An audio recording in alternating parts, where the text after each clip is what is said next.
Bueno, ahí ya comencé a grabar.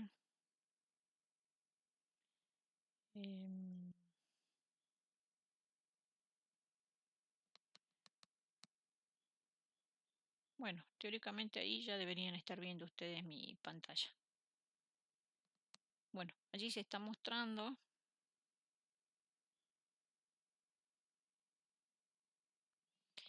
el seminario. Nosotros hemos desarrollado hasta el punto 6. ¿M? Hasta allí es grupo 17.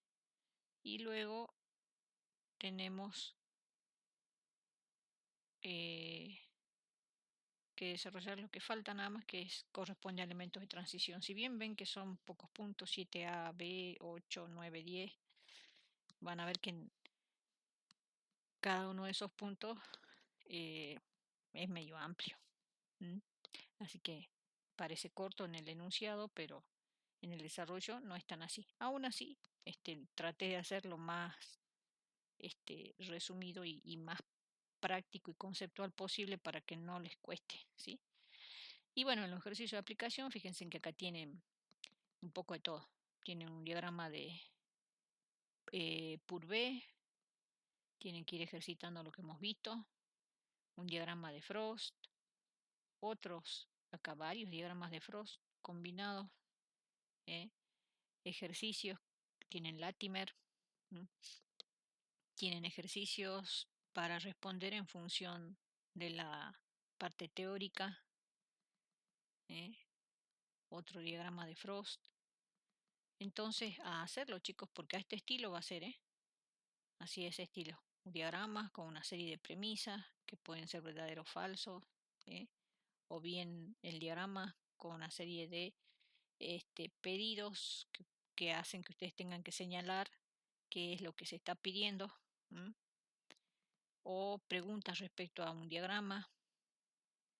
Pueden ser también cálculos, cálculo potencial, por ejemplo, de reducción, señalar a mejor agente oxidante, mejor agente reductor, especie más estable, medio ácido, medio básico. Bueno, es un diagrama de Frost. Entonces, a ese estilo es los ejercicios del parcial. Entonces, a hacerlo. Si no lo hacen, se van a quedar con dudas y no van a saber. Esto se aprende practicando.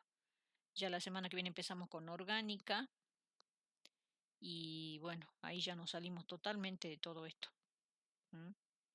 Y avanzamos ya con la parte orgánica, que es poco lo que tenemos que ver, pero es mucho para el tiempo que tenemos que ver.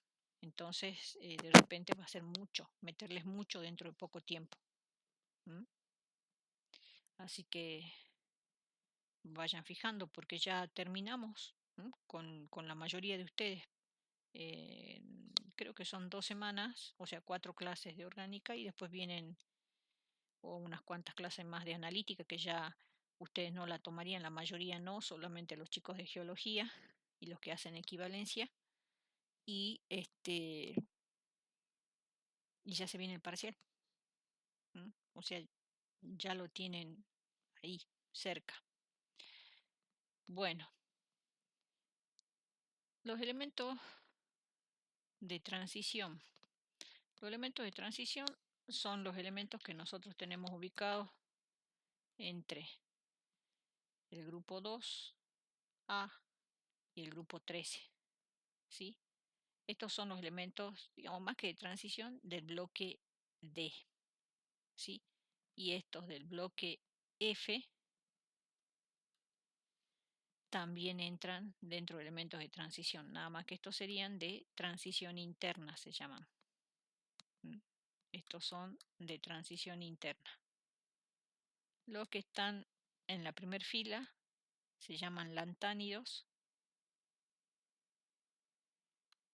y los que están en la segunda fila, esos son actínidos. Todos los elementos de transición, y estos se llaman de transición nada más.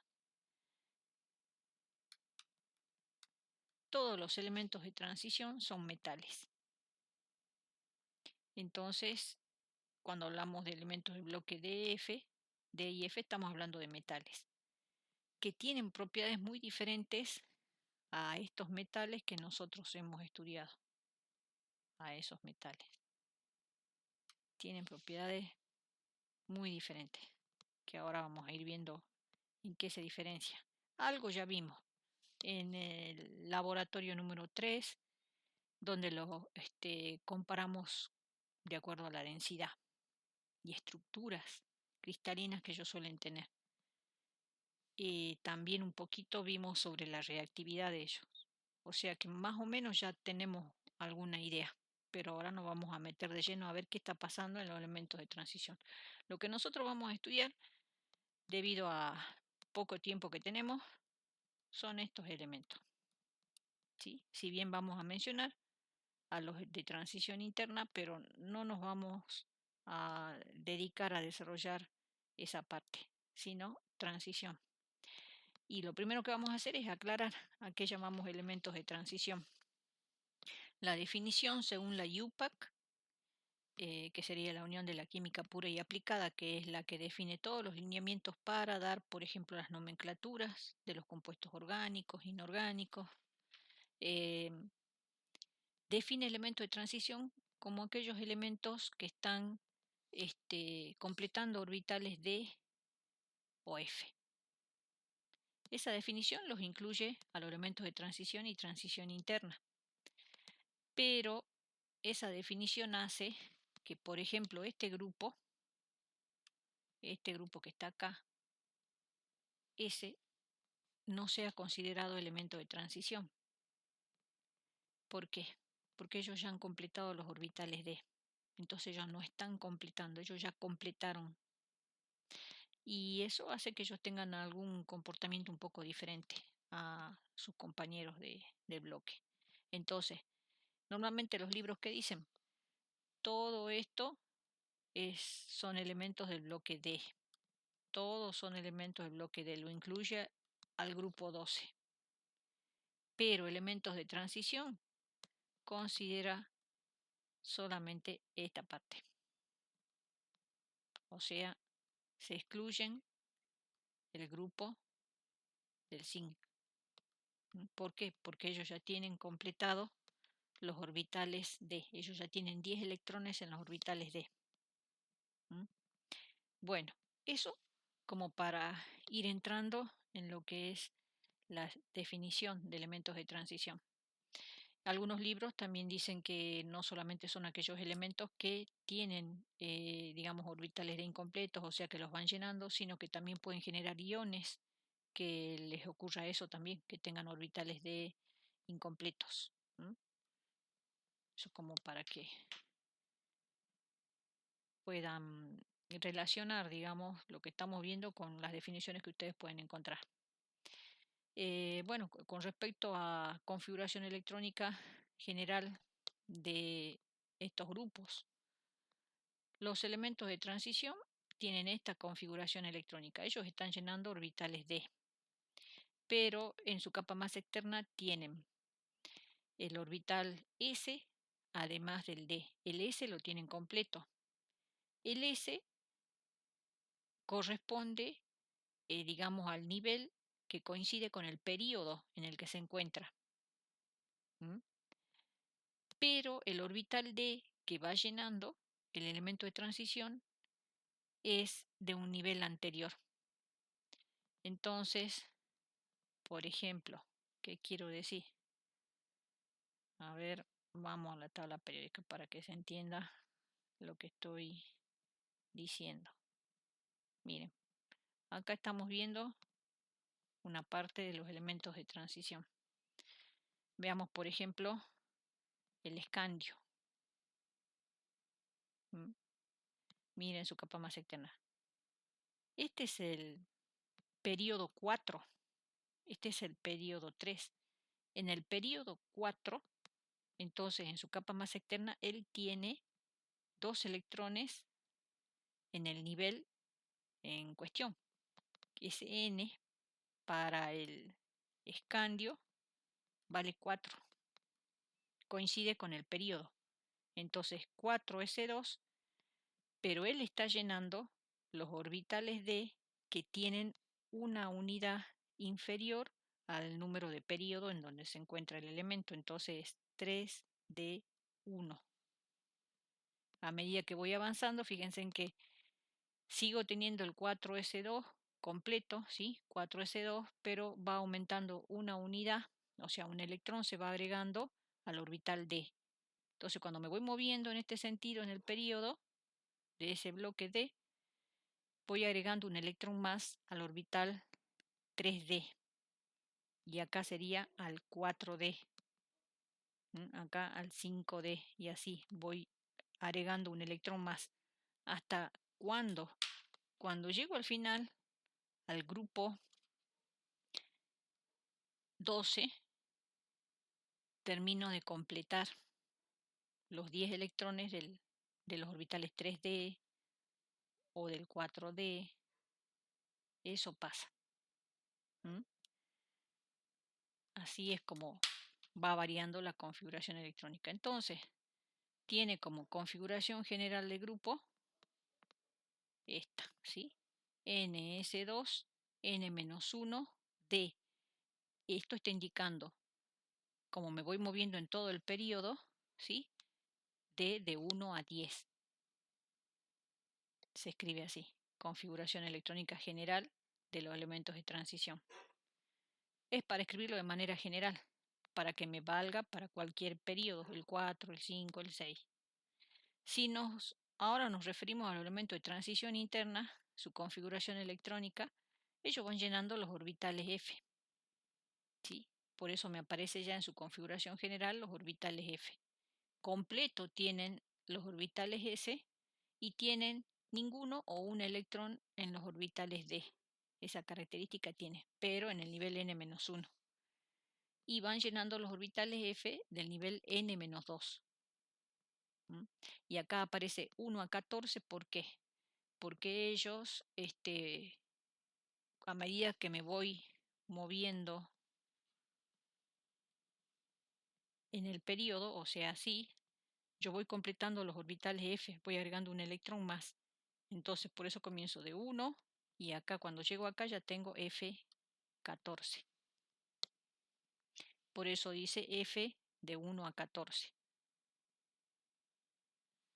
Bueno, eso es la configuración general. Ahora, todos ellos dijimos que son metales. Todos son metales. Nada más que estos son metales que pertenecen a lo que nosotros llamamos bloque B, ¿sí? Estos son metales de la serie B, digamos, porque estos son grupo 1, grupo 1, 2, y acá sigue 3, 4, 5, puedo seguir numerando así consecutivamente con números arábigos los grupos. O si no, si los nombro con números romanos, esto era el grupo 1A, 2A, pero con números romanos. Salto acá, 3A, 4A, 5A, 6A, 7A, 8A, ¿sí? Este es el grupo 8A. Todos estos grupos A son los que se llaman elementos representativos. Elementos representativos se llaman aquellos que van llenando orbitales S o P. Esto es el bloque S por eso y esto es el bloque P. En el caso de los elementos de transición, ellos se enumeran de 3, 4, 5, 6, 7, 8, 9, 10 hasta 12. Eso es el número de grupo. O bien ya son toda la serie B, pero comienzo de 3B, 4B, 5B, 6B, 7B y después los tres grupos siguientes son 8B. Después, hasta ahí llego. Ven que acá comencé en 3B. Bueno, acá comienzo 1B, 2B. Así es como se nombran, para que no se confundan. Entonces se dice que estos elementos, que fíjense que acá está indicado que ellos están metidos acá, son de este grupo. 3 o 3B. Los de transición interna. Bueno, em, algo para resaltar.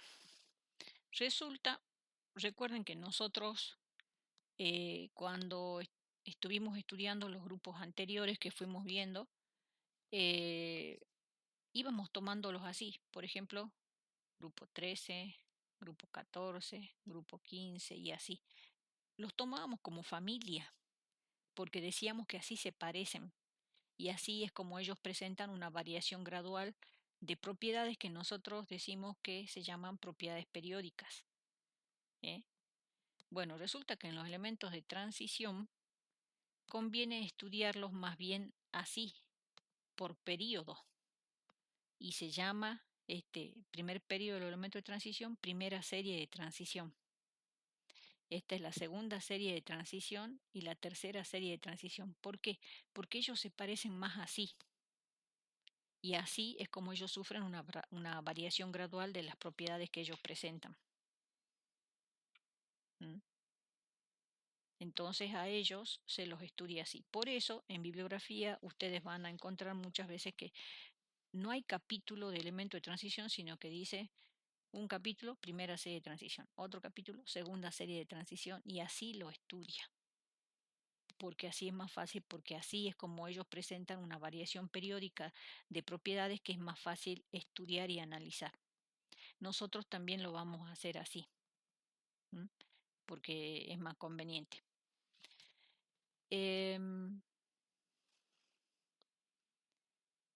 Bueno, ¿qué características tienen importantes ellos? Ya hemos visto que en su configuración electrónica, en la capa más externa, a ellos les aparecen orbitales ns y n-1d.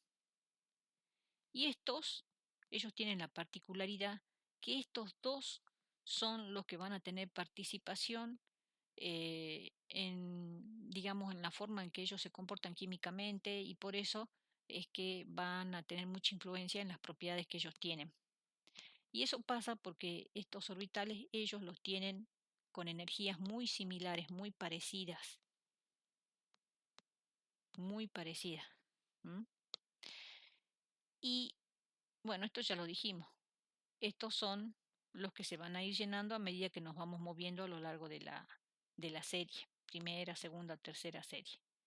Y es como van llenándose, esa es la forma en que ellos se van a ir estabilizándose. Bueno, les decía que se estudiaban, o lo íbamos a estudiar de esa manera, justamente porque tienen similares propiedades físicas y químicas si nosotros lo estudiamos así como serie, ¿sí? Primera serie de transición, segunda serie de transición y así. Ahora, ¿por qué ocurre eso? Eso ocurre justamente porque a lo largo de la serie de transición se va agregando un electrón más y ese electrón más que se va agregando se va agregando en esa penúltima capa que es la del orbital D. Y eh, nosotros sabemos que ellos no son buenos apantalladores, pero entre ellos mismos, entre los que se están colocando al mismo nivel, sí se apantallan. Y a la vez, cuando yo voy colocando electrones, también voy colocando protones en el núcleo. Entonces el núcleo se va poniendo cada vez más cargado, pero a la vez voy agregando electrones y eso va ejerciendo un cierto efecto pantalla. Entonces, esa variación, ¿m?, de la carga nuclear y de los electrones que se van colocando en esos orbitales termina haciendo que el Z efectivo, a medida que yo me muevo a lo largo del periodo o de la serie de transición, cuando yo me muevo así, ese Z efectivo varía, aumenta, pero poco, poco, levemente. No es lo mismo, por ejemplo, si yo me muevo acá o me muevo acá, yo también voy a decir aumenta el Z efectivo porque se va poniendo el núcleo más cargado y se va agregando el electrón en el mismo nivel y bueno, y se va contrayendo el átomo. Así lo hemos estudiado hasta ahora. Eso es cierto, es muy cierto, pero acá y acá. Eso es muy cierto. ¿Pero por qué? Porque cuando yo voy agregando electrones en ese mismo nivel, en los orbitales S o en los orbitales P, acá se lo hace en los orbitales S y acá en los orbitales P, se apantallan poco entre sí. Entonces la variación del Z efectivo acá o acá es grande. Aumenta y se siente la variación. En cambio, en los elementos de transición hay un aumento del Z efectivo, pero su variación es leve, pequeña. ¿Por qué? Porque esos electrones D que voy colocando cada vez uno más a medida que me muevo de izquierda a derecha, entre ellos se apantallan bien. Son malos apantalladores para los electrones externos, pero entre ellos se apantallan bien. Entonces, generan esto, que el Z efectivo, al menos hasta la primera parte de la serie, varíe muy poco. Varíe muy poco y entonces hay muy poco aumento del Z efectivo. Aumenta, pero poco. Y eso tiene sus consecuencias. Ahora vamos a ver qué consecuencias tiene. Acá, por ejemplo, puse una tablita con Z efectivo de lo que pasa en el bloque S y en el bloque P. No está puesto acá el bloque D. Si nosotros vemos, acá están apareciendo los Z efectivos. Fíjense en que las variaciones son notables. Miren, ¿ven las variaciones? ¿Mm? Casi de una unidad. Cuando paso de un elemento a otro, es una variación grande del Z efectivo. ¿Y qué se nota? Que en un periodo el Z efectivo aumenta de izquierda a derecha. Sabemos que aumenta así el Z efectivo. Eso es cierto y se nota. Y en un grupo, en cambio, miren lo que pasa en un grupo. Ojo, el Z efectivo. Primero hay un aumento, pero después, ¿qué pasa? Miren en todos los casos. ¿Qué pasa con el Z efectivo en la parte baja de todos los grupos? ¿Cómo está? No es igual. Es igual, Están iguales. exacto.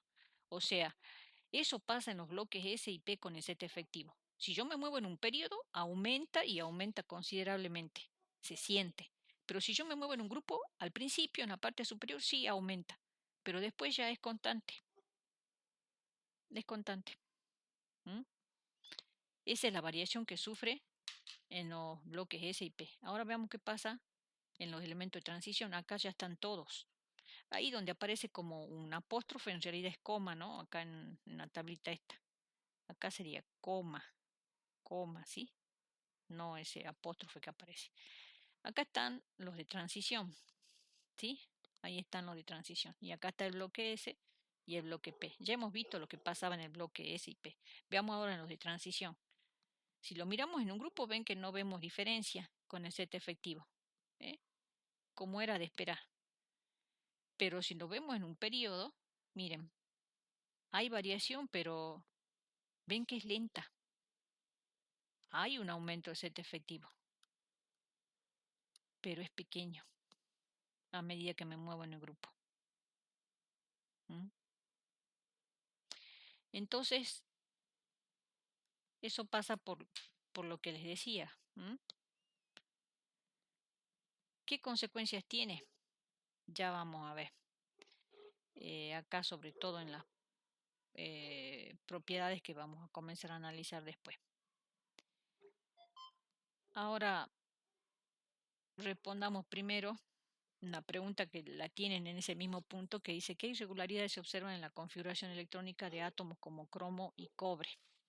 Esto en algún momento ya lo hemos visto, pero ahora hay que resaltarlo porque es propio de los elementos de transición. No solo le pasa a ellos, sino también a sus compañeros. El cromo tiene Z igual a 24. Entonces nosotros esperaríamos que tenga esta configuración electrónica. Esa. 4S2, 3D4. Sin embargo, tiene esta configuración.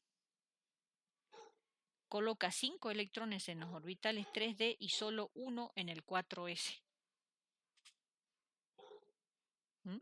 Hace eso.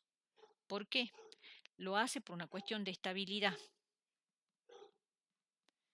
Porque no es lo mismo tener 4 electrones en los 3D que tener 5. Acá tiene 5 electrones. Esta es una configuración semillena. Y las configuraciones semillenas dan estabilidad. Entonces, por una cuestión de estabilidad, coloca 5 electrones en los orbitales 3D y solo 1 en el 4s, en lugar de que sea esta, la configuración electrónica. ¿Sí? Eso es una irregularidad que se da. Y en el caso del cromo pasa eso. En el caso del cobre también pasa algo parecido, pero bueno, a la vez diferente. El cobre tiene Z igual a 29. Esperaríamos que tenga esta configuración electrónica. 3D9, 4S2. Es decir, si nosotros llenamos según la regla del serrucho, escribiríamos esto. Esa escribiríamos, pero es incorrecta. La configuración es esta. Pasa como en el caso anterior. En lugar de completar los orbitales 4s, completa los 3D y coloca 10 electrones acá y solo 1 en el 4s. Por la misma razón que en el caso anterior, porque es más estable. O sea, acá, si coloca 10 electrones en lugar de 9, tiene una configuración llena. Y las configuraciones llenas o semillenas, cuando yo tengo los orbitales degenerados llenos o semillenos, implica mayor estabilidad.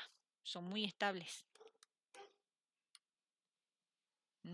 Entonces tiene ese tipo de configuración. Y todo por una cuestión de estabilidad.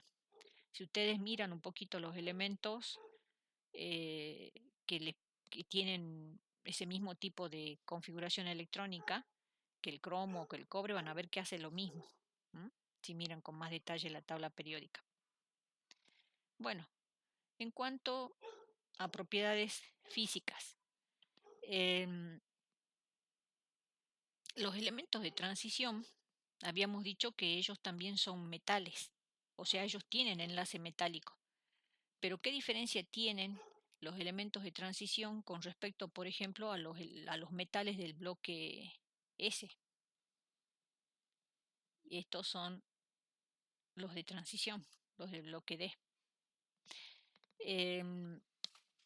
Una diferencia bien clara. Recuerden que en ambos casos estamos hablando de sólidos que tienen enlace metálico, pero su enlace metálico no es igual. ¿Por qué? Porque por ejemplo, su capa de valencia, estos tienen solamente un electrón. O sea que ellos van a liberar un electrón cada uno de estos átomos y se van a transformar en cation más uno. Los del alcalinos térreos, ellos tienen 2 electrones en su capa de valencia, o sea que van a liberar 2 electrones y van a tener cationes más 2 inmersos en ese mar de electrones. En cambio, los de transición, ellos tienen electrones S y electrones D en la capa más externa para aportar a ese mar de electrones. Entonces ellos pueden aportar muchos más electrones a ese mar de electrones. Entonces, ¿cómo será su enlace metálico en comparación a los del bloque S? Si ellos aportan más electrones al mar de electrones, porque usan orbitales S y D. Y es más fuerte el enlace. Más fuerte, mucho más fuerte. Esa es la razón, sí, la cantidad de electrones que ellos pueden aportar, porque ellos aportan electrones S y D. Ellos tienen un enlace metálico más fuerte. Y bueno, además, otra particularidad que tienen, que ellos son pequeños. Ya sabemos que si comparamos el tamaño, el radio de estos elementos con el radio de estos metales de transición, estos son más pequeños. Por su posición en la tabla ya lo sabemos, son más pequeños. Entonces el hecho que sean pequeños, que formen cationes, que liberen muchos electrones en ese mar de electrones, o sea, van a formar cationes muy cargados y pequeños. ¿Qué pasaba cuando un catión era cargado y pequeño? ¿Qué propiedad le daba eso de ser pequeño y cargado y muy cargado? ¿Qué Poder polarizante. poder polarizante? Y el hecho que sea muy polarizante, ¿qué hacía qué hacía con las sustancias que ellos formaban? ¿Qué carácter les daba? Si son muy polarizantes los cationes. Covalente. Covalente. Bueno, y justamente estos son metales que tienen enlace metálico en su red cristalina, pero en los compuestos que ellos suelen formar, sobre todo compuestos intersticiales, tienen marcado carácter covalente. Tienen marcado carácter covalente justamente porque tienen esa propiedad que son este, pequeños y muy cargados. Pequeños y muy cargados. Entonces ellos suelen formar compuestos que tienen marcado carácter covalente. Eh, Eso eh, implica como que hay como una coexistencia de esos dos tipos de enlace. Ellos tienen electrones donde algunos de sus electrones están participando de esa nube de electrones que forman enlace metálico, manteniendo la red cristalina, ¿sí? La estructura cristalina que ellos tienen, que ya sabemos que pueden ser FCC, HCP, BCC, ellos tienen esos electrones. Pero a su vez hay algunos electrones que se cree, ¿sí? Es lo que los químicos intentan explicar, que los están afectando a la formación de enlace covalente con aquellos átomos que pueden llegar a penetrar en el intersticio de la estructura metálica y, y enlazarse compartiendo electrones, y eso es lo que le da ese carácter covalente. ¿M? Por eso es que suelen ser más duros. ¿M? Bueno, ya sabemos también que al igual que todos los que tienen enlace metálico y enlace iónico, no forman moléculas. Ellos forman red cristalina. Eso ya lo sabíamos, pero bueno, lo resalto. Ellos tienen puntos de fusión, las entalpías relacionadas a los calores que se liberan como ese proceso de fusión, las propiedades como dureza, eh, mucho más acentuadas que los metales del bloque S, y justamente porque ellos tienen un enlace metálico más fuerte, ¿sí? Esa es una consecuencia acá en las propiedades físicas de los elementos de transición que tiene que ver con la fortaleza del enlace metálico que tienen ellos. Entonces, llegamos a la conclusión, entonces, en otras palabras, los elementos de transición tienen enlace metálico más fuerte porque ellos aportan al mar de electrones tanto electrones S como electrones D. Y eso va a afectar sus propiedades. Este, Van a tener puntos de fusión más altos, van a ser más duros. eh, Tiene justamente estructuras cristalinas más compactas, lo que va a ayudar también al tema de la dureza y mayores valores de densidad.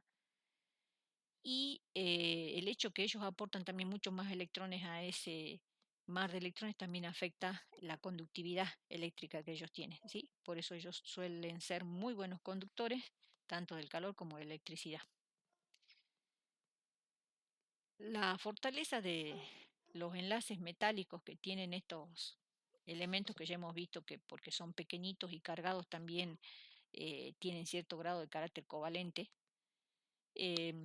Ellos eh, podemos, digamos, compararlos con los metales del bloque S por los valores de la entalpía de atomización, que no serían otra cosa en el caso de los metales que la entalpía de sublimación. La entalpía de atomización sería la energía implicada en, digamos, el proceso donde yo rompo la estructura que tengo para liberar los átomos, por decirlo de alguna manera más general. Entonces, si yo tengo eh, mi sustancia, que es un sólido metálico, y yo lo voy a separar en átomos, por ejemplo, pasándolo a la fase gaseosa, eso sería mi entalpía de sublimación, eso implicaría que yo voy a tener que romper enlace. Y la energía implicada en ese proceso es la entalpía de atomización. Por eso, cuanto mayor sea el valor de entalpía de atomización, que para el caso de los metales coincide con la entalpía de sublimación, puedo decir que el enlace metálico es más fuerte. En bibliografía ustedes lo pueden encontrar así, sobre todo, se lo estoy mencionando como entalpía de atomización porque el Reiner, que le dije que es un libro que se puede tomar de base para leer, habla de entalpía de atomización. Pero hay libros que, en el caso de los metales, hablan directamente de entalpía de sublimación. Lo que pasa es que la entalpía de atomización es la entalpía de sublimación para el caso de los metales, ¿sí? Pero no es siempre esa energía. Esta sería como una medida, ¿sí? Una medida de la fuerza del enlace. Acá en esta gráfica están representadas la entalpía de atomización, dígase, entre paréntesis, entalpía o calor de sublimación, en función del número de grupos. Pero acá estamos hablando de los elementos de transición, ¿sí? Por eso acá está apareciendo 3, 4, 5, 6, hasta el 12, ¿sí? Y en distintos colores está representado en verde, esta sería para la primera serie de transición, en rojo para la segunda serie de transición y esta para la tercera serie de transición, la entalpía de atomización. Si nosotros vemos el rango de valores que abarca, fíjense desde acá, más o menos desde acá, acá estamos grupo 3, va desde acá. Esto es grupo 1 y 2, no son transición. Entonces desde acá, de 400 a 800 kilojoule por mol es la energía que me mide a mí o me da una idea de la fuerza del enlace. En cambio, miren los valores para, esto es grupo alcalino, alcalinos tercios. Miren en qué orden andan. Por debajo de 100 diría yo. Y cercano ni llega a 200 para los alcalinos tercios de entalpía de atomización. Entonces, para que tengan una idea de la diferencia de la fuerza del enlace metálico entre metales alcalinos, alcalinos tercios y elementos de transición. Bueno, todos estos detalles, digamos, que hemos ido ahora sacando a relucir por la diferencia de la fuerza del enlace metálico que hay entre los grupos 1 y 2 y los elementos de transición, y también la variación del Z efectivo que se da en las series de transición, van a permitir que vayamos analizando otras propiedades que son bien importantes para los elementos de transición. Tiene consecuencias. El radio atómico, bueno, el primero, y el que va a influenciar en lo demás que vamos a ver. Este influencia en todo lo demás. Fíjense, acá tenemos una gráfica que me muestra la variación del radio atómico en función del número atómico. Pero nos estamos moviendo en las series de transición, ¿sí? Acá tenemos, esta es la primera serie, ¿sí? La segunda y la tercera, que están acá confundidas entre sí. Segunda y tercera serie de transición. Eso es lo que está representado allí. ¿Qué cosa? El radio atómico. Fíjense en lo que pasa. Al principio disminuye el radio hasta el centro más o menos de la serie y después aumenta levemente. ¿Por qué se da la primera disminución? Bueno, recuerden que acá estamos llenando orbitales D. ¿Cuántos casilleritos hago para los orbitales D? Díganme ustedes a ver si se acuerdan cuántos orbitales D son. 5. 5. 5 casilleros. Exacto. Entonces, hasta que yo llego a la mitad, hice esto. Primero puse un electrón, avanzo al otro elemento en la misma serie, coloco otro electrón, me sigo moviendo en la primera serie, sí. Voy al tercer elemento, coloco otro electrón, voy al elemento que sigue, coloco otro electrón, hasta que llego al medio y coloco el quinto electrón. Habíamos dicho que entre ellos se apantallan bien, pero son malos apantalladores para los electrones externos. ¿Y qué logran con eso? Hacer que el Z efectivo aumente, pero no mucho, pero aumenta. Entonces, en esta primera parte, el Z efectivo aumenta, no mucho, pero aumenta. ¿Sí? Entonces, ese aumento va haciendo que sea más difícil, digamos, que estén más lejos los electrones más externos. Y lo tengo como más chiquito cada vez al átomo. Entonces se da esta variación. ¿Sí? Disminuye el radio hasta la mitad.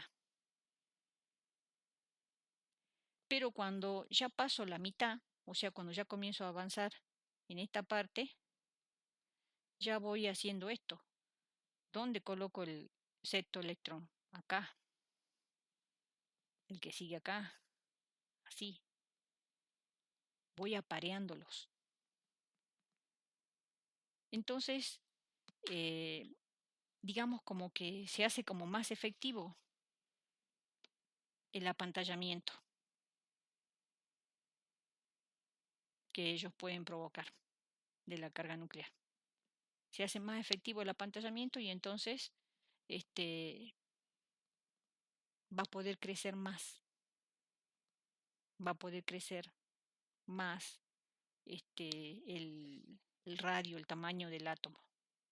En la primera parte es como que era más importante el crecimiento de la carga nuclear que el apantallamiento que podía tener cuando voy colocando un electrón más en los orbitales d, en la primera parte.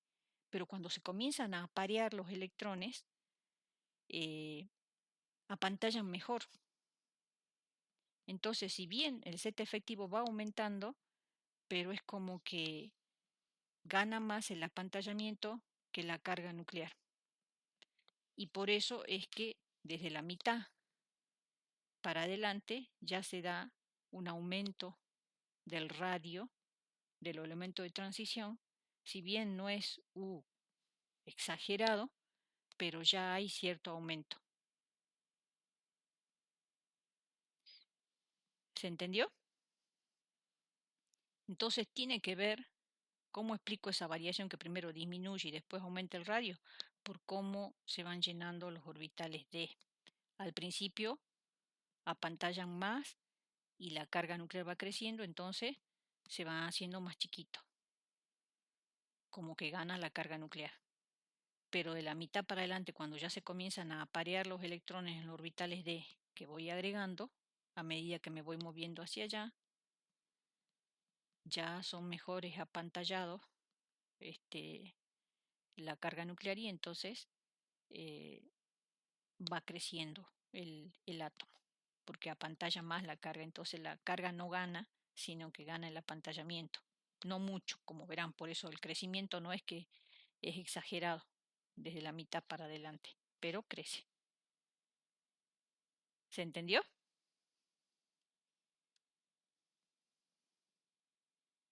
Sí, profe. Bueno, ahora, ¿qué pasa? Eso en la primera serie. Ahora fíjense en lo que se ve en la segunda y tercera serie. ¿Qué se nota allí? Que prácticamente coinciden en tamaño. Prácticamente coinciden en tamaño. Y nosotros ya sabemos la razón.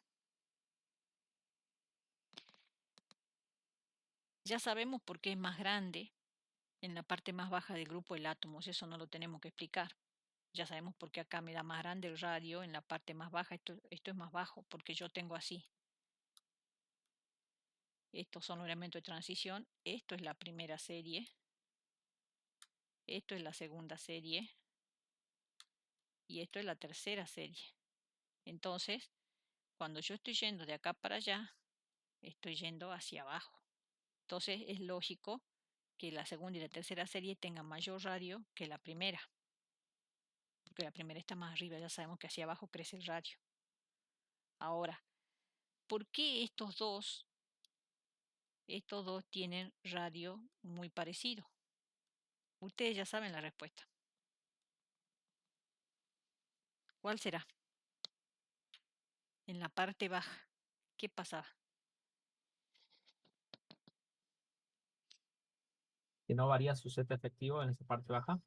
No, digamos, no tiene que ver con el set efectivo, tiene que ver con otro concepto que ya lo habíamos visto, que afectaba a los grupos del bloque P cuando los estábamos estudiando, porque los hacía ser más chicos.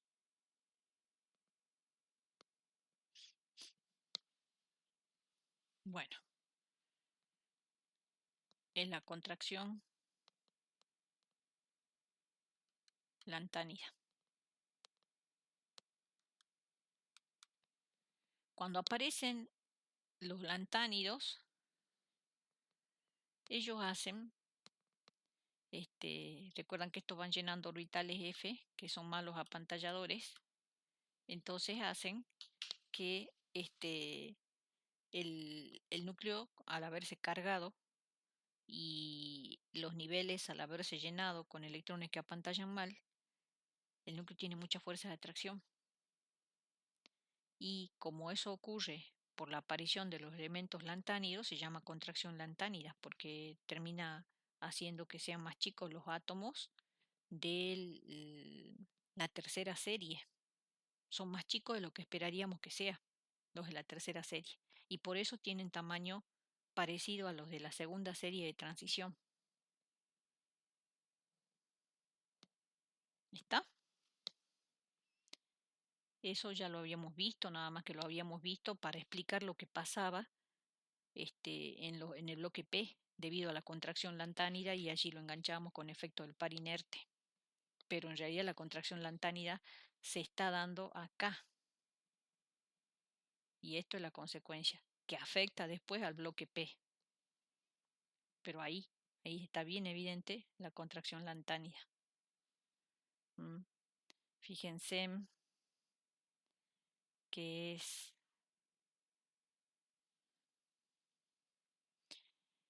acá donde aparecen los lantánidos, ¿sí?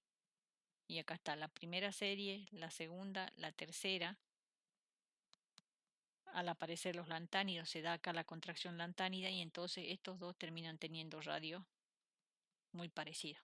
¿Por qué? Porque al ir llenando estos orbitales F, que son malos apantalladores, como se va llenando los orbitales F, pero se va cargando el núcleo también de protones, y estos apantallan mal, entonces el núcleo atrae fuertemente a los electrones externos y se da la contracción lantánida.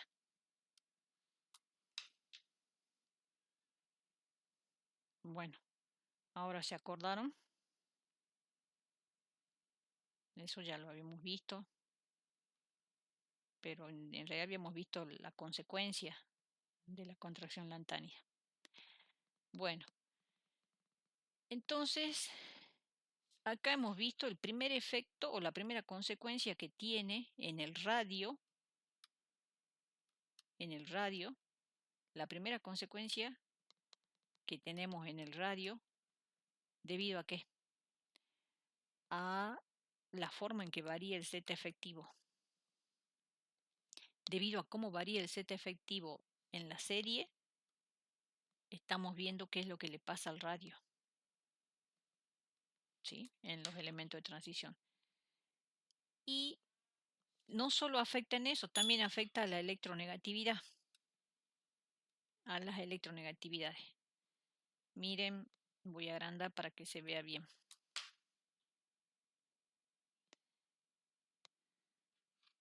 La electronegatividad, mire la variación, por ejemplo, que sufren acá en el bloque S, de 0,9 a 1,2, de 0,8 a 1, ¿sí? Varía. Acá de 1.5, 1.8, 2.1, 2.5, 3, bueno. Pero en cambio, miren la variación que hay si yo me muevo en la primera serie de transición de la electronegatividad.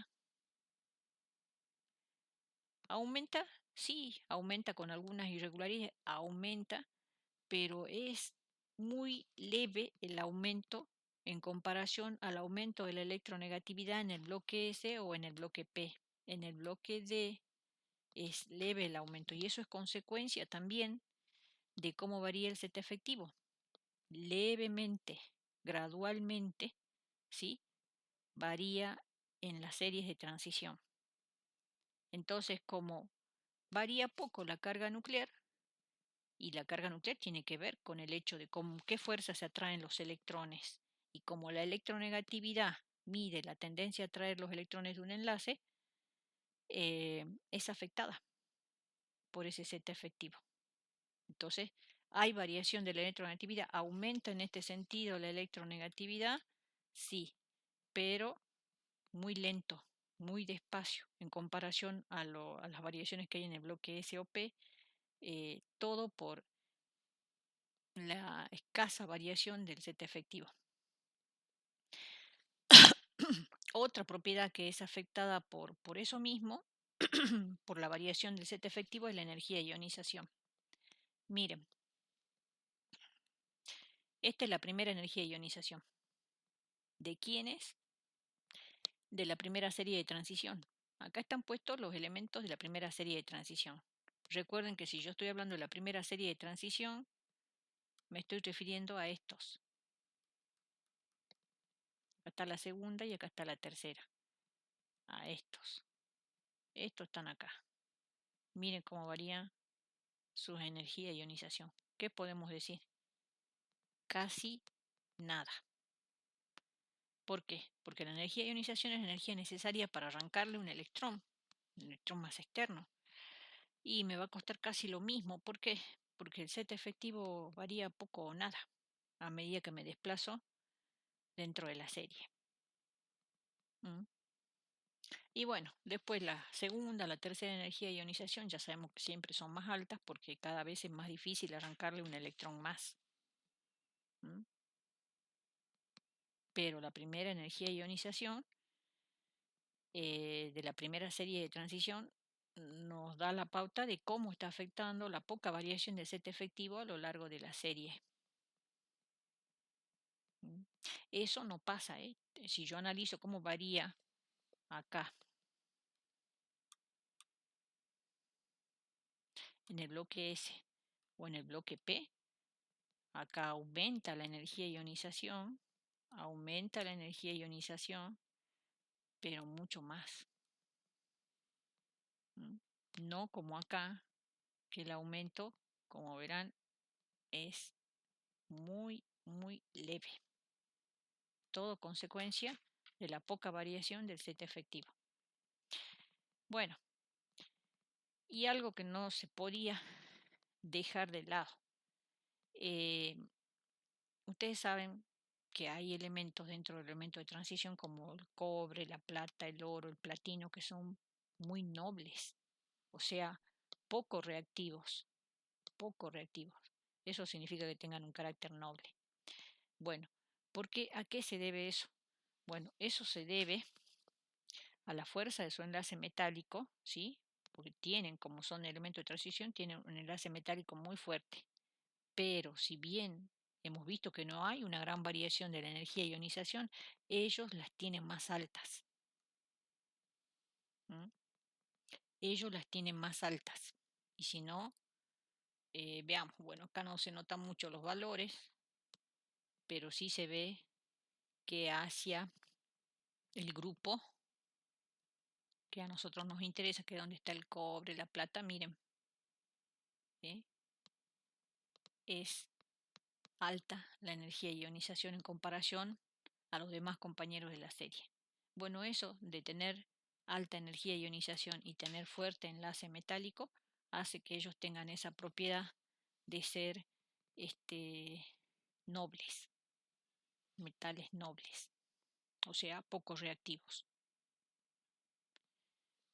Bueno, Otra propiedad, punto de fusión. Esta variación de la fuerza del enlace metálico también va a afectar los puntos de fusión. Ahora vamos a ver cómo varía la fuerza del enlace metálico dentro de la serie. Hasta ahora dijimos que ellos tienen mayor fuerza de enlace metálico que los elementos del bloque S, pero no hemos visto qué pasaba con la fuerza del enlace metálico dentro del bloque D. No hemos analizado eso. Ahora, para ver cómo varían los puntos de fusión, vamos a analizar. ¿Por qué? Porque resulta que varían así, miren. El punto de fusión, si nosotros nos vemos en general, esta es la primera serie de transición, supongamos, y varían así. Aumentan hacia el centro los puntos de fusión, desde los costados hacia el centro. O sea, como que en el centro tengo la mayor fuerza de atracción entre los cationes y el mar de electrones, o sea, más fuerte el enlace metálico, concentrado en el centro de la serie. Bueno, ¿por qué? Porque recuerden que cuando yo tengo mayor número de electrones en el mar de electrones, yo tengo mayor fuerza del enlace metálico. Y acá yo voy agregando en los orbitales de un electrón, después agrego 2, después 3, ya tengo 4, hasta que llego a 5. Yo voy agregando. Entonces acá me va aumentando la fuerza del enlace metálico porque tengo más electrones en el mar. Por eso el punto de fusión aumenta en este sentido, desde este costado hasta el centro. ¿Sí? Aumenta. Miren, ven el valor del punto de fusión. Aumenta. ¿Ven? Pero si yo ahora voy desde este otro costado hasta el centro, también en general voy a ver que aumenta el punto de fusión hacia el centro. Y acá en pequeño, en comparación a lo que tengo en el centro. ¿Ven? En general aumenta con una que otra irregularidad porque afecta también la estructura que tienen, pero en general aumenta. Bueno, ¿por qué pasa eso? Porque desde el centro para allá, y tiene que ver esto, el llenado de los orbitales D. Primero, hasta que llego a la mitad, termino teniendo esta configuración. Desde la mitad para adelante comienzo a parear electrones y voy teniendo menos electrones disponibles para estar libres allí en ese mar de electrones. Cuando ya los comienzo a parear, ya no están libres. Entonces va disminuyendo por eso la fuerza del enlace metálico. Esa es la razón. Y bueno, ahí les puse una tablita con valores de los puntos de fusión, de radio, para que ustedes vean cuáles son valores que se tienen. Y bueno, esto de lo que les dije con los casilleritos, acá se los puse de alguna manera, ¿sí?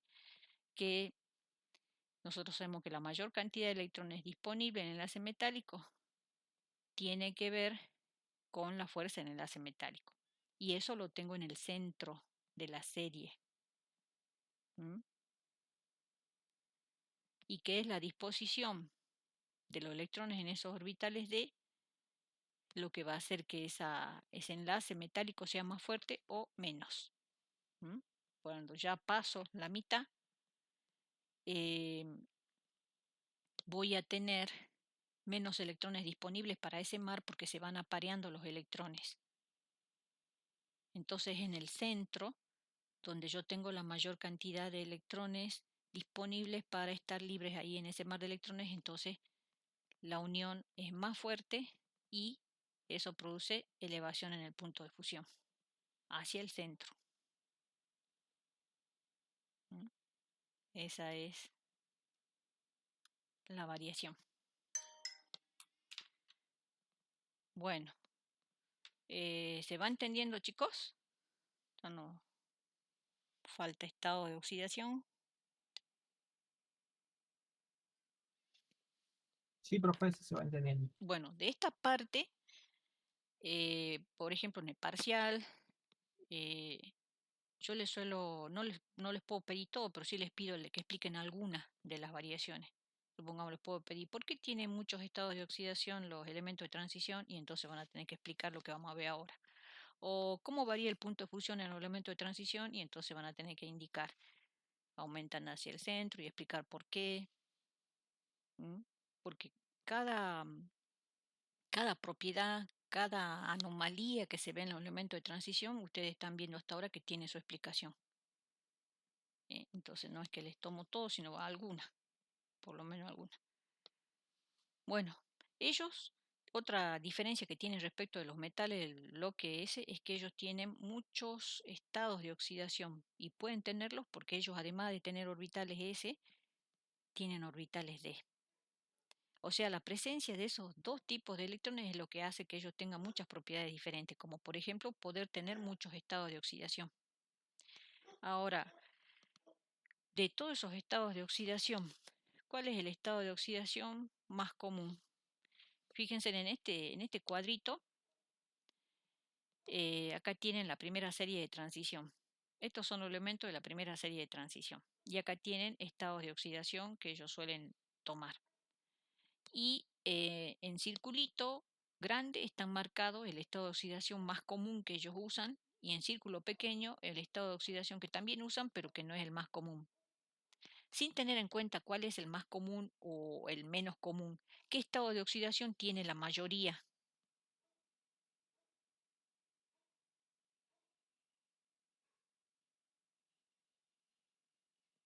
¿+3? Más 2, Más 2 es el más común. Fíjense inclusive por los tamaños de los circulitos, ¿sí? El más 2 es como el estado de oxidación que todos ellos suelen presentar, inclusive siendo hasta más común. Y después pueden presentar otro estado de oxidación, pero ese es el estado de oxidación más común para ellos. ¿Y por qué pueden tener todos esos estados de oxidación? Porque ellos tienen orbitales S y orbitales D con electrones que pueden participar, bueno, en la formación de los enlaces. Ellos pueden transferir electrones porque ellos son metales, pero recuerden que les había dicho también que tienen cierto carácter no metálico en los compuestos que forman, entonces por eso acá también en el apuntecito se los puse coparticipados. Quiere decir que a veces comparten, porque ahí implica que están formando enlace covalente. Sobre todo cuando ellos trabajan con estados de oxidación grandes, porque se imaginan, si ellos trabajan con estado de oxidación más 2, bueno, eso quiere decir que están perdiendo 2 electrones. ¿Es posible? Sí. 2 electrones, sí. Pero si ellos están trabajando con estado de oxidación más 4, más 5, más 6, más 7, eso implicaría, si ellos tenemos en cuenta que son metales, que ellos estarían perdiendo 4, 5, 6, 7 electrones y eso será tan fácil. No. no, porque se necesita mucha energía de ionización. Claro, entonces cuando ellos están trabajando con esos estados de oxidación, no están transfiriendo, están compartiendo. Entonces, ¿qué están haciendo? Están generando enlace covalente con alguien y están formando estos tipos de aniones. Ahí está, ¿ven? Manganeso, elemento de transición, nosotros es metal, pero miren, está formando el anión permanganato. Y acá está trabajando con estado de oxidación más 7. Acá tenemos el cromo. Decimos, pero es metal de transición y está formando un anión.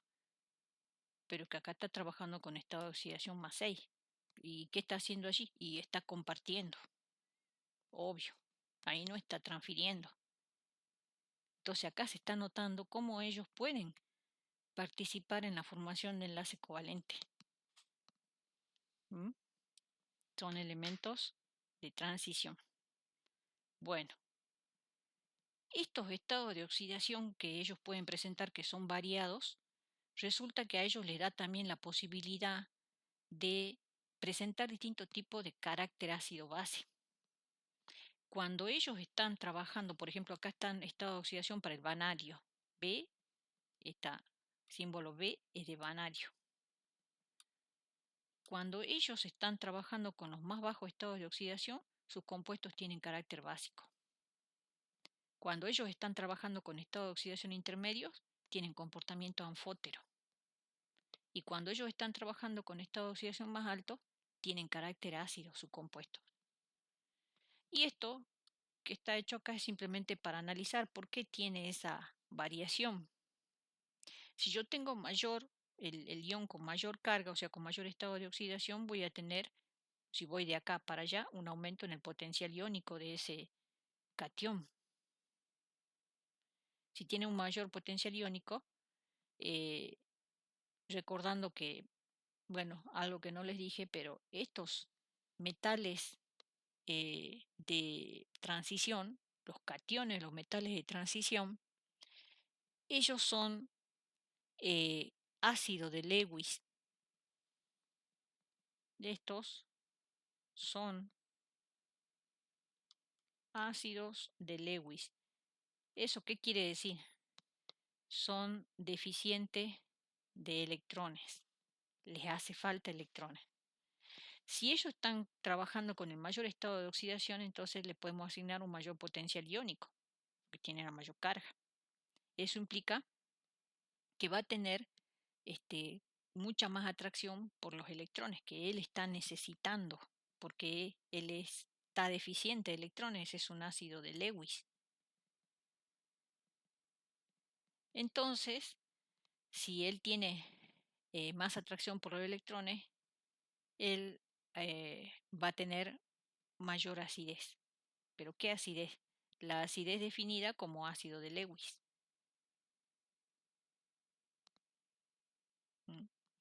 Entonces, por esa razón, cuando trabaja con estado de oxidación más alto, se comporta como ácido.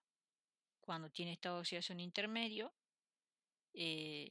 como anfótero, y estado de oxidación más bajo, básico. Como ejemplo, cromo y manganeso. Cromo, por ejemplo, tiene como estado de oxidación 2, 3 y 6. Y 2 y 3 en muchas tablas van a encontrar que con esos estados de oxidación trabaja como metal. Con estado de oxidación 6 trabaja como no metal. ¿Pero por qué? Porque él forma con estado de oxidación 2 y 3, por ejemplo, estos dos óxidos, donde está trabajando con menores estados de oxidación y tiene carácter básico.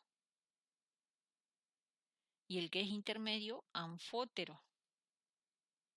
Y con el estado de oxidación más alto ya no reacciona como óxido, sino como anhídrido. O sea que se está comportando como no metal el cromo acá y tiene reacción ácida. En el caso del manganeso, estados de oxidación 2, 3, 4, 6 y 7. Con estado de oxidación más bajo, 2 y 3, comportamiento básico. Con el intermedio, 4, el dióxido de manganeso, el polvito negro que usamos a veces en laboratorio, es anfótero. Y con estado de oxidación 6 y 7, ácido. ¿Cómo nosotros nos damos cuenta que es anfótero, es básico, es ácido? Ya lo vamos a ver. Lo van a ver hoy, ¿sí? Con el grupo 13, grupo 14. Ahí van a ver. Hoy lo van a ver en el laboratorio. Una sustancia, si tiene comportamiento ácido, tiene tendencia a reaccionar con base. Si tiene comportamiento básico, tiene tendencia a reaccionar con ácido. Y si tiene comportamiento anfótero, reacciona tanto con ácido como con base. Se puede comportar de las dos maneras. Si yo mezclo dos bases, base más base, no debería haber reacción. Si yo mezclo dos ácidos, ácido más ácido, no debería haber reacción. Si yo mezclo un ácido más una base, sí debería haber una reacción. Esto es lo normal. Pero si es anfótero,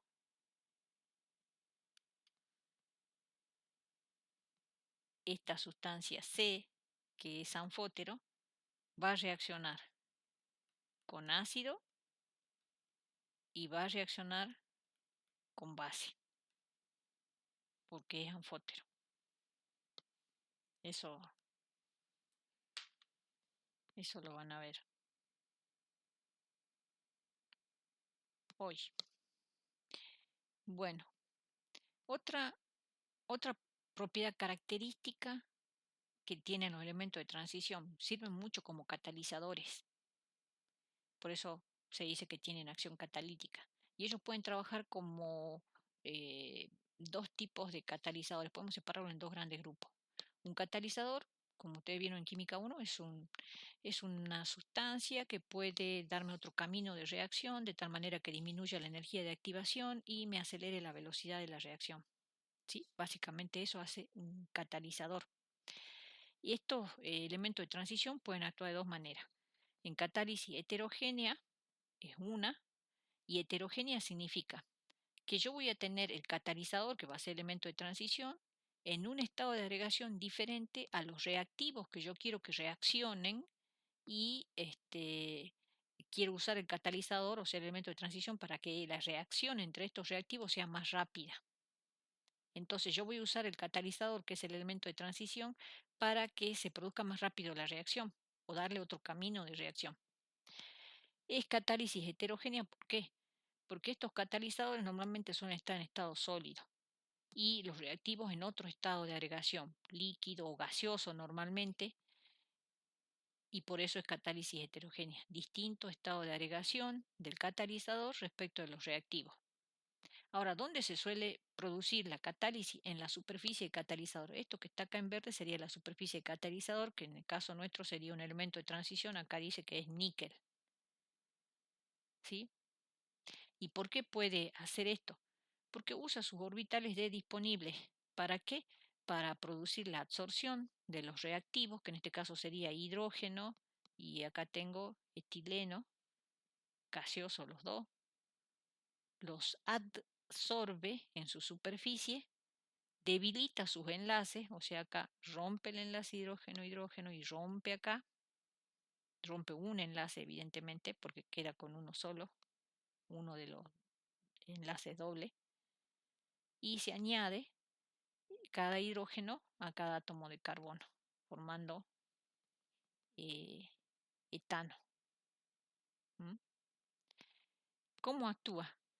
Lo que hace primero el catalizador, debido a la presencia de esos orbitales D que tienen estos elementos de transición, logran captar, absorber en su superficie los reactivos que yo quiero que reaccionen.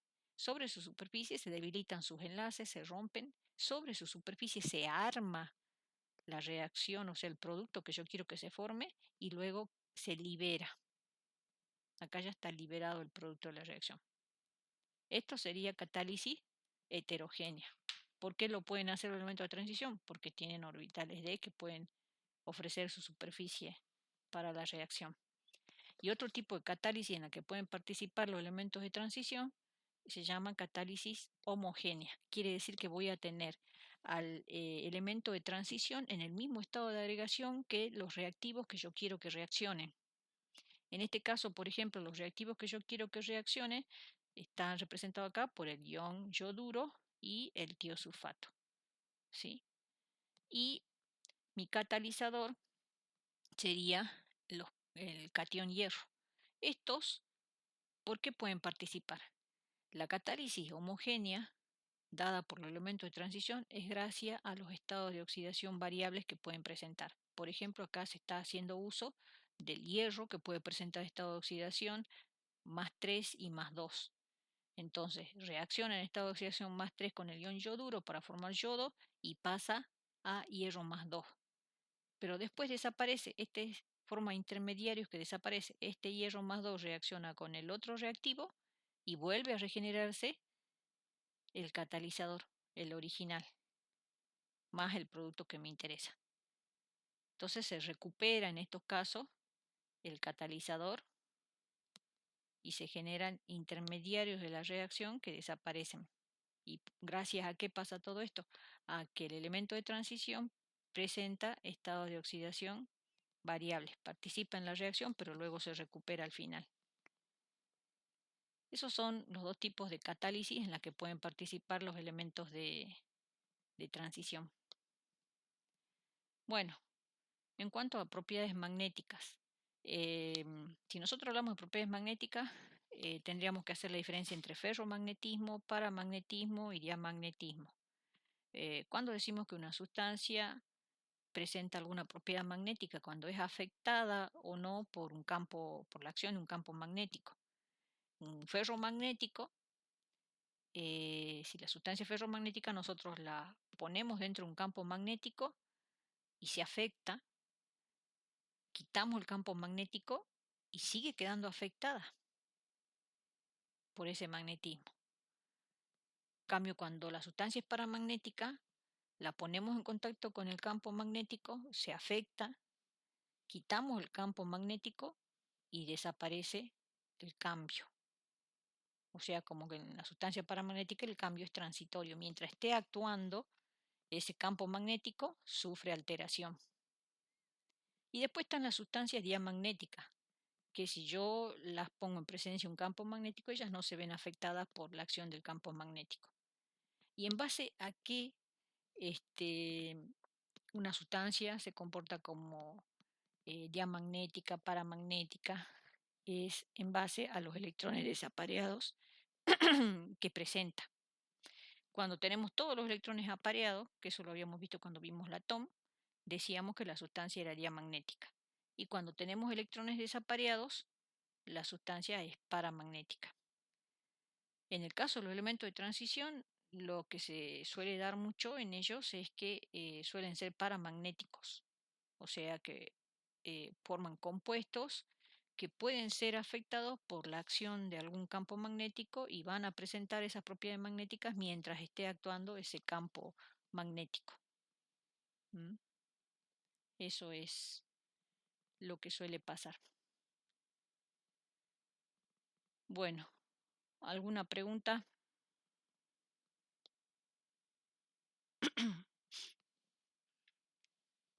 Esto de paramagnetismo, diamagnetismo, sobre todo esos dos, porque ferromagnetismo quizás es lo que más tenemos, digamos, noción, porque ¿quién no conoce un imán? ¿Quién no sabe que la sustancia como el hierro es atraída por un imán y que se magnetiza? Eso lo vemos.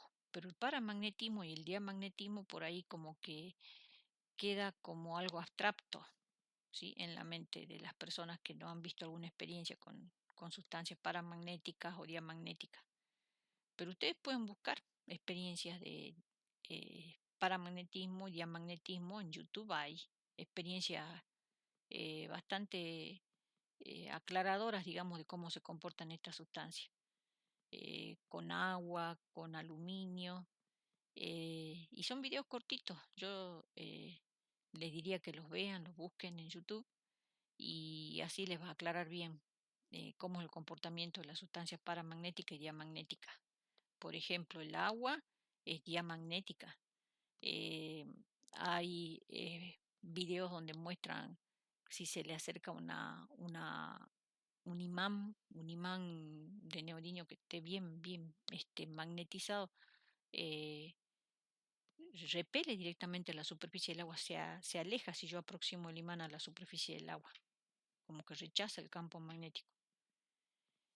Y al aluminio lo usan en experiencias donde se trata de demostrar el paramagnetismo. Primero se lo intenta magnetizar, no pasa nada, se lo vuelve a acercar y en la medida que más se intenta, se afecta el material por la atracción del campo magnético. Y si retiro el imán, después queda como que no pasó nada. Yo les diría que lo miren, ¿sí? Así les queda bien claro cuál es la diferencia del comportamiento de sustancias que presentan paramagnetismo y diamagnetismo. Bueno, en cuanto, esa experiencia les comento de paso. ¿Por qué no hacemos nosotros esa experiencia, por ejemplo, que estaría bueno hacerlo fácil, aparte en laboratorio? Se necesitan imanes bien potentes, no sirve cualquiera. Y los imanes son caros. Tenemos imanes en el laboratorio, por ejemplo, porque no tienen esa capacidad como para que se note, digamos, el efecto. Pero en videos se ve que trabajan con imanes bien potentes que se ve el efecto.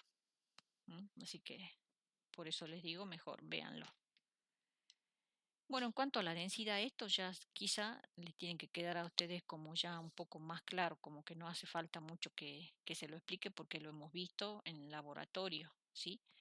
Hemos visto que la densidad era afectada por la estructura cristalina que tenían estos metales, que dependía de la estructura, también iba a ser diferente la densidad. Si nosotros tenemos una estructura del metal más compacta, íbamos a tener una mayor densidad. Pero también el radio afectaba, ¿sí? Afectaba la densidad. ¿Por qué? Porque justamente el tamaño, cuanto más pequeñito sea, yo sé que voy a poder tener una estructura más compacta y de allí voy a tener valores de densidad más altos. Voy a tener también un enlace más fuerte. Y eso me va a afectar la densidad. No solamente la densidad, sino como ahí les dice, los puntos de fusión, puntos de ebullición, calores de fusión, vaporización, todas esas propiedades del metal que están afectadas por la fuerza del enlace metálico. Entonces, la fuerza del enlace metálico y la estructura cristalina que tiene el metal me afecta la densidad. Y allí tienen una tablita que para los elementos de transición está mostrando los valores de la densidad. Obviamente van a ir acompañados de un aumento de la densidad en donde yo tenga las estructuras más compactas y donde yo tenga tamaños más pequeños de átomos. ¿Sí? En ese sentido yo voy a tener un aumento en la densidad del metal. En cuanto a propiedades químicas que presentan los iones, sobre todo de estos elementos de transición, ellos tienen la posibilidad de formar complejos, que es un tipo de compuesto que nosotros no hemos visto, que eso ya en alguna clase ya se los mencioné. Los complejos son compuestos que tienen estas dos partes. Tienen el ion metálico central, que sería el morado, que ese es un elemento de transición. Y estas bolitas azules serían los ligandos. Los ligandos son grupos de átomos que pueden ser dadores de electrones. En cambio, el elemento de transición, él es más bien un deficiente de electrones. Ya hemos visto que los elementos de transición son deficientes de electrones, que por eso eran ácido de Lewis. Y los ligandos al revés. Ellos son dadores de electrones, por eso se unen a los que le faltan, y ellos son base de Lewis. ¿Y qué hacen ellos? Le dan electrones. Y lo rodean formando lo que se llama una esfera de coordinación. Esto es la esfera de coordinación. Esto puede ser un catión, un anión, por eso es que se les dibuja acá la carga más o menos, porque esto puede tener una carga que puede ser positiva o negativa. O sea, acá se genera, esto sería un ion complejo. Un ion complejo, todo esto. Y a esto que está encerrado entre corchetes se llama esfera de coordinación. ¿Qué tiene la esfera de coordinación? Tiene al elemento de transición vinculado a grupos de átomos que reciben el nombre de ligandos. Ahora, ¿por qué esta propiedad que tiene es importante? Porque ellos, los elementos de transición, son metales ideales para formar este tipo de complejos. Los metales, por ejemplo, del bloque S, alcalinos térreos, no me son muy útiles para esto. ¿Por qué? Porque un ion metálico central tiene que tener ciertos requisitos. Debe tener orbitales vacíos de baja energía. Los elementos de transición los tienen a los orbitales d. Debe ser pequeño. Los elementos de transición son más pequeños que los del bloque S. Y tiene que tener carga catiónica grande. ¿Para qué? Para atraer a los ligandos. Y los elementos de transición trabajan con estados de oxidación más altos que los del bloque S. Entonces, todo eso hace que los elementos de transición sean formadores de este tipo de compuesto que es muy importante dentro de la química, que se llama complejos. ¿Mm? Son muy usados, por eso es importante. Ahora, ¿qué es esto del contraión? Y bueno, si esto es un ion complejo, ya sabemos que un ion solito no existe. Entonces, si esto es un catión, tendrá que estar unido a un anión, que se llama contraión. Si esto es un anión, tendrá que estar unido a un catión. Su contraión será un catión para que lo neutralice. Y todo esto se llama compuesto de coordinación. Todo, completo. Y tienen propiedades y muchas aplicaciones. Bueno, estos complejos de que recién le estaba explicando suelen ser muy coloreados. En general, los compuestos que suelen formar los elementos de transición suelen ser muy coloreados. Por ejemplo, acá tienen, miren, vanadio trabajando con estado de oxidación más 2, más 3, más 4 y más 5. Miren la variación en los colores según el estado de oxidación en el que trabaja el vanadio. Y eso suele pasar. O sea, los iones complejos, los iones del elemento de transición son muy coloreados y difieren en color según el estado de oxidación en el que está trabajando. ¿Y eso a qué se debe? Bueno, a algo que ya habíamos visto al comienzo, cuando vimos estructura atómica, que los colores que nosotros vemos tienen que ver con transiciones de electrones en diferentes niveles de energía dentro del átomo. Cuando se produce una transición, hay una emisión de energía y esa emisión le corresponde a una determinada longitud de onda que muchas veces se puede corresponder con un determinado color del espectro. Y bueno, y lo vemos. Bueno, carácter reductor. Nosotros habíamos dicho que todos estos elementos de transición son metales. Y ya habíamos visto, cuando vimos los alcalinos térreos, que ellos son metales y tienen poder reductor. Ellos tienen poder reductor. Entonces estos metales de transición, como metales también que son, también tienen poder reductor. ¿Por qué? El que tiene poder reductor reduce a otro, pero ¿qué le pasa a él?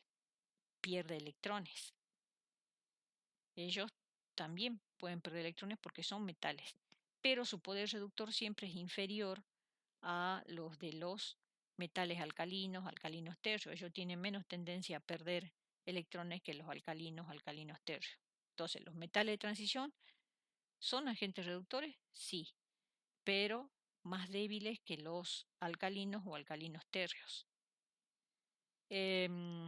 Ahora, si nosotros queremos analizar el poder reductor dentro de la serie de transición, por ejemplo, acá otra vez, casi todo el análisis, fíjense que se está haciendo en la primera serie de transición. Acá tengo representados los elementos de la primera serie de transición: vanadio, cromo, manganeso, hierro, cobalto, níquel, cobre y zinc. Acá está representado Z, o sea, el número atómico que va aumentando en este sentido. Y el potencial atómico efectivo, obviamente, aumenta en el sentido en donde aumenta el número atómico, porque el potencial atómico efectivo es carga sobre radio. La carga es mayor en ese sentido. Entonces voy a tener una mayor atracción de los electrones si me muevo en ese sentido dentro de la primera serie de transición. Si yo tengo mayor atracción de los electrones, la tendencia a perder electrones va a ser mayor en el sentido contrario, a donde aumenta el potencial atómico efectivo. Entonces quiere decir que tengo mayor tendencia a perder electrones si voy del zinc al vanadio. Y como el carácter reductor tiene que ver con la pérdida de electrones, quiere decir entonces que el poder reductor va a aumentar desde el zinc al vanadio. en la serie de transición. Es mejor agente reductor el vanadio, después le seguiría el cromo, después el manganeso, el hierro, cobalto, níquel, cobre, zinc. Eso es lo que podríamos deducir teóricamente.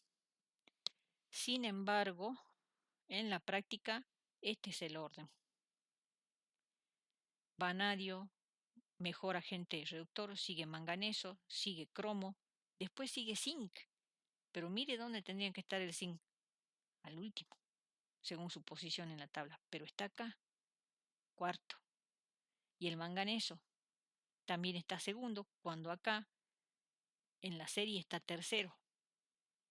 Ellos dos, zinc y manganeso, están como desubicados. Pero esto es la realidad y esto es lo teórico. ¿Por qué pasa eso? Eso pasa porque el manganeso, si se oxida, porque si pierde electrones se están oxidando y eso los hace buenos agentes reductores. El manganeso al perder electrones y el zinc al perder electrones adoptan esta configuración, miren, quedaría así el manganeso más 2, con 3 de 5 y el zinc más 2, 3 de 10. ¿Qué está pasando allí? ¿Cómo es la configuración que ellos ganan si pierden electrones? Si uno está quedando con 3 de 5 y el otro con 3 de 10, ¿cómo son esas configuraciones? Semillenas y llenas. Más Son más estable. estables. Muy estables. Y bueno, eso es lo que hace que ellos, el manganeso y el zinc, sean mejores agentes reductores de lo que nosotros esperamos. Porque si ellos pierden 2 electrones, se estabilizan muchísimo porque ganan una configuración electrónica súper estable. Por eso ellos son mejores agentes reductores de lo que esperaríamos si están ubicados así, en realidad de esta manera, y no como esperaríamos según un análisis directamente sobre la serie de transición. ¿Mm? Esa es la razón. Bueno, y ya vamos terminando. La última propiedad que vemos es formación de compuestos intersticiales, que ya algo les hablé. Les había dicho que estos metales de transición tenían cualquiera de las estructuras que hemos visto de celdas unitarias, que eran las típicas de los metales, que eran cúbica centrada en el cuerpo, cúbica centrada en las caras y hexagonal compacta. Pero ellos no tenían todos los electrones allí moviéndose en el mar de electrones dentro de esa red cristalina, sino que algunos de esos electrones ellos los están usando para formar enlace covalente con alguien que puede estar metido allí en algún intersticio de su estructura cristalina. Entonces hay electrones que están participando de enlace covalente, mientras la mayoría está participando del enlace metálico de la red cristalina del metal. Y eso ocurre cuando ellos forman estos compuestos que se llaman intersticiales, que suelen ser no estequiométricos. O sea, quiere decir que yo no le puedo poner una fórmula donde yo voy a tener atomicidades con números enteros, porque son no estequiométricos. No cumplen o no tienen una relación estequiométrica. ¿Qué tipo de compuestos son intersticiales? Por ejemplo, los hidruros metálicos. Los hidruros metálicos, los boruros, los carburos metálicos, los nitruros metálicos. ¿Cómo se forman? Estos se forman cuando dentro de la red metálica, que ya sabemos que puede ser FCC, BCC, hexagonal del metal, en los huecos, en los intersticios se meten estos átomos. Si se mete hidrógeno, me forma hidruro metálico. Si se mete boro, me forman boruros. Si se meten carbono, se forman carburos metálicos. Si se mete nitrógeno, nitruros metálicos. ¿Dónde se meten? En los intersticios. ¿Pero solo está metido allí? No. Hay libros que proponen que en realidad parte de los electrones, de ese mar de electrones, el metal lo usa para formar una especie de enlace covalente con estos átomos que están metidos en los intersticios, mientras el resto de los electrones está participando del mar de electrones, están deslocalizados moviéndose dentro de la red metálica. Entonces, por eso les decía que este tipo de compuestos tenían cierta apariencia hasta metálica y propiedades metálicas, pero algunas muy exageradas, como por ejemplo que suelen ser duros, pero mucho más duros que el metal puro cuando se forman estos compuestos intersticiales. Tienen aspectos metálicos, pero dureza muy, muy alta y también puntos de fusión mucho más altos por la formación, digamos, de esos enlaces covalentes dentro de la red metálica. ¿Mm? Y bueno, si son no estequiométricos, quiere decir que nosotros no le podemos escribir una fórmula molecular exacta, porque no hay una relación estequiométrica en la cantidad que se combinan del átomo metálico y del átomo que va a los intersticios. Bueno, en cuanto a método de obtención de todos estos metales de transición, al único que le vamos a dar, digamos, importancia por tiempo y porque también es más importante, es el de la obtención del arrabio y del acero.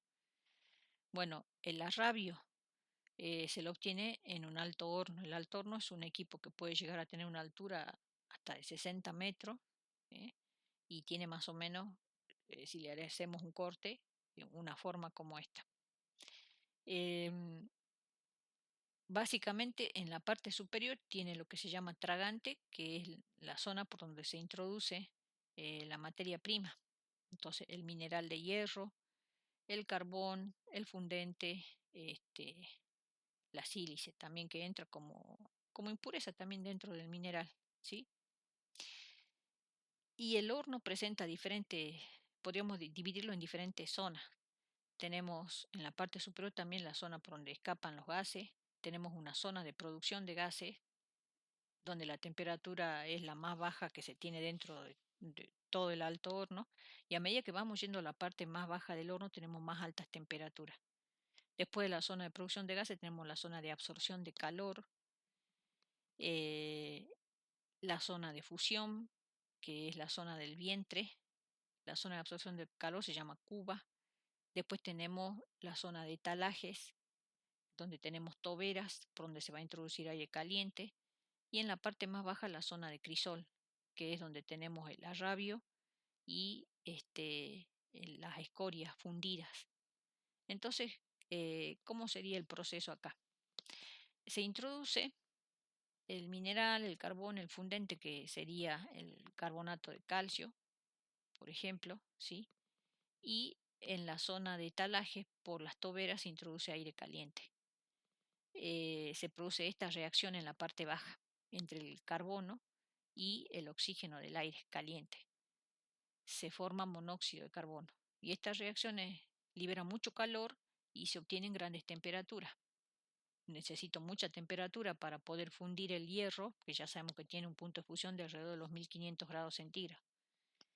Esto es un gas, entonces asciende por el alto horno y se encuentra con la materia prima que va descendiendo y reacciona. Por ejemplo, si en mi materia prima, o sea, mi mineral, tengo óxido férrico, reacciona con, este sería mi agente reductor, y se me forma óxido ferroso férrico y dióxido de carbono por la reacción.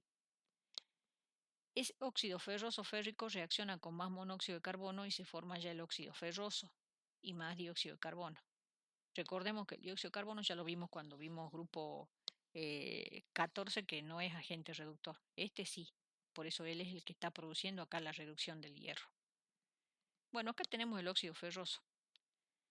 Todo esto está dibujado más o menos en la zona donde se produce la reacción. Sí, está puesta la ecuación más o menos en la zona donde se produce. Esto es en la zona de reducción de óxidos. Acá, arriba, es donde se están produciendo estas reacciones. En la zona de absorción de calor, o sea, a los 400 grados más o menos, el fundente, que es el carbonato de calcio, se descompone y forma óxido de calcio y dióxido de carbono. ¿Para qué necesito el fundente? Una, para que me baje el punto de fusión y también para que ayude a formar la escoria. En la zona de fusión, donde yo tengo una temperatura de alrededor de los 1500 grados centígrados, ahí reacciona el óxido ferroso con el monóxido de carbono y se me forma el hierro. y más carbono. Ese hierro a esa temperatura funde. Y este óxido de calcio que se formó en la zona de absorción de calor reacciona con la sílice para formar la escoria, silicato de calcio, ¿sí? Entonces acá, a esta altura, en la zona de fusión, yo ya tengo formado el hierro y la escoria. Más abajo tengo la zona de más alta temperatura, tengo todo fundido. Como la escoria es más liviana que el arrabio, flota y por eso cae por la piquera de escoria, ¿sí? Esa es la piquera de escoria. Y en la parte más baja tengo la piquera de arrabio y es recogido. Bueno, esto sería un diagrama sintético y un esquema sintético de las ecuaciones que pueden estar dándose dentro del alto horno. Ese arrabio tiene mucho contenido de carbono, si bien tiene mucha dureza, pero no tiene mucha aplicación práctica porque no me sirve para trabajarlo porque no tiene buenas propiedades mecánicas. Sí me sirve, por ejemplo, para construir piezas que requieren ser pesadas, duras, como por ejemplo tapas para alcantarillas, bancadas de máquinas, herramientas, o sea, donde requiera mucho peso y dureza, pero no requiera buenas propiedades mecánicas, como por ejemplo de utilidad, maleabilidad, no. Sí me sirve, por ejemplo, para absorber vibraciones, tiene propiedades que son aplicables, pero no, por ejemplo, para muchas aplicaciones que nosotros necesitamos que tenga el acero. Entonces, esto que hemos obtenido no es acero, tenemos que transformarlo en acero. Y esa transformación se hace en lo que se conoce como convertidor. Hay distintos modelos, pero bueno, el que actualmente se usa es el de oxígeno básico. Por eso solamente vamos a hablar así de manera bien descriptiva en qué consiste ese convertidor. No sé si alguna vez han ido a Palpalá, o algunos deben ser de Palpalá. En la zona donde está el cine Zapla, al costado, hay hay un convertidor allí que deben haber desechado acero Zapla y entonces lo tienen allí como adorno al lado del cine Zapla. Ese es un convertidor. Eh, si miran a los costados, acá a los costados tiene forma de poder balancearse, ¿sí? Tiene allí una serie de mecanismos que permite que esto pueda balancearse. O sea, me refiero a balancearse en el sentido de inclinarse, ponerse derecho o inclinarse este recipiente. Básicamente, ¿qué se hace en el convertidor? El convertidor me va a convertir el arrabio en acero, en el tipo de acero que yo quiera, porque hay aceros que pueden ser inoxidables, acero, digamos que tenga mejores propiedades mecánicas, que tenga resistencia a la temperatura, etcétera. En función de qué, de lo que yo vaya a agregarle allí como elemento aleante en el convertidor. Primero lo que hay que hacer es bajarle el contenido de carbono porque ese contenido alto de carbono que es de 3 o 4% en el arrabio es lo que lo hace frágil, le da dureza pero lo hace a la vez frágil y le quita la posibilidad de ser aplicado en otras aplicaciones donde se requiera buenas propiedades mecánicas. Entonces, reducir el contenido de carbono hasta más o menos 1.2, 1.5% de carbono en el acero. Hay que eliminar también impurezas, por ejemplo, el silicio, manganeso, fósforo, porque le da su presencia le da propiedades que no son buenas, digamos, para las aplicaciones que se quieren usar. Eliminar impurezas y agregar elementos aleantes como cromo, níquel, manganeso, vanadio, etcétera, en función de qué propiedades quiera que tenga el acero. Entonces, ¿cómo trabaja el convertidor? Tiene una lanza que es enfriada por agua. En esa lanza se introduce oxígeno. Acá se introduce el arrabio. Como ustedes saben, el arrabio está fundido, es como si acá tendríamos una lava. Entonces, imaginan lo que pasa acá cuando se sopla oxígeno a algo que está fundido, al rojo vivo. Bueno, esto tiene su tiempo de funcionamiento el que lo maneja, digamos, al convertidor, tiene conocimiento del tiempo necesario para lograr reducir la cantidad de impurezas, reducir el contenido de carbono, sabe en qué momento agregarle los elementos aleantes y cuándo puede ya descargar el contenido. Pero acá pasa lo mismo que en el alto horno, o sea, las escorias que se va a formar en la parte superior y la parte que a mí me interesa, o sea, el acero, eso va a quedar en la parte más baja. Y cuando se ha logrado, digamos, quitarle o bajarle el contenido de carbono, se le agregan los elementos aleantes en función de lo que, del tipo de acero que uno quiera obtener.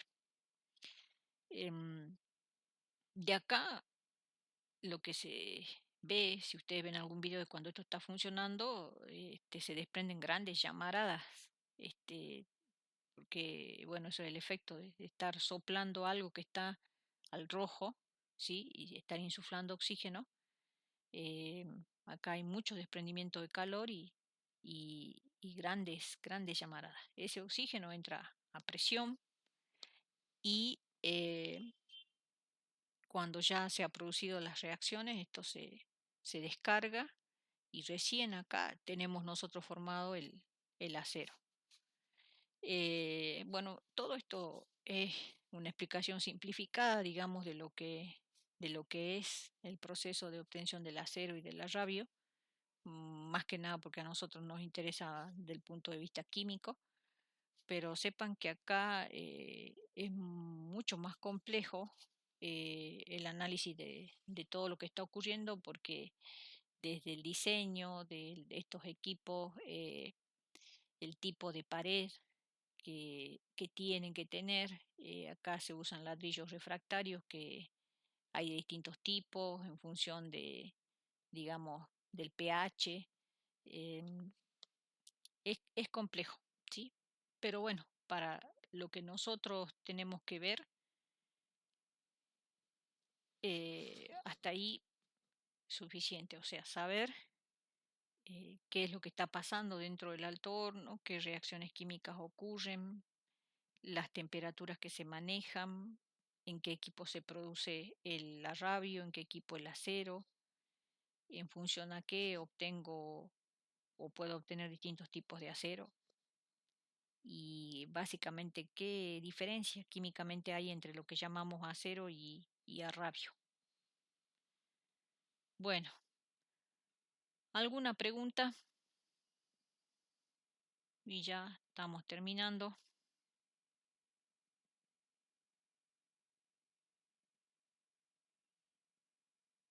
¿Ninguna pregunta?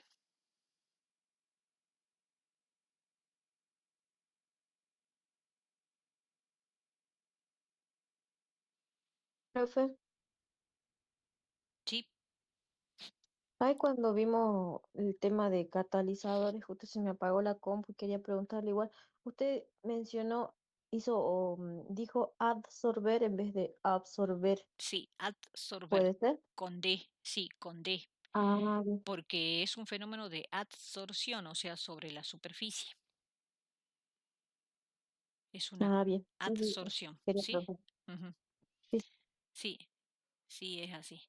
Bueno, chicos, este, mm, estos puntitos que tienen acá en la parte de ejercicios de aplicación, eso, por favor háganlo, porque de ahí salen los puntos para el parcial, ¿sí?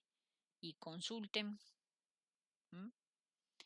Y preguntas para la parte teórica, acá los tienen todo bien separado, salen de la parte teórica.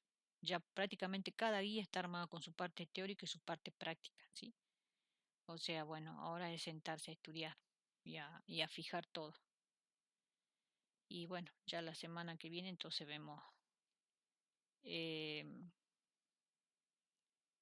orgánica, entramos a orgánica.